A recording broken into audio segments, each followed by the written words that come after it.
बेटी के टीका बनावा देबो, मांगे पहिरा देबो हो। सोरहो सिंगार बेटी के क देबो, चौका बैठा देबो हो। सोरहो सिंगार बेटी के क देबो, चौका बैठा देबो। घर में से निकले लने कवनी भैया, हाथावा में तसले ले हो।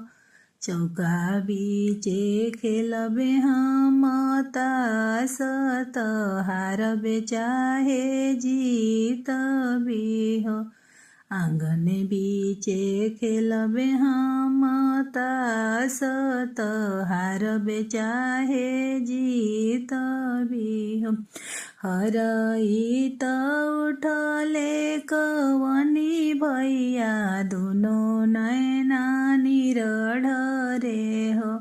हमार सुंदर बहिनिया, कवनी दुल्हा जीती लिहले हो।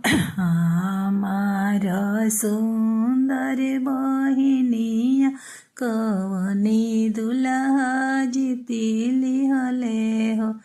हंसई त उठले कवनी दुल्हा, उठावा गुलाब चुए हो।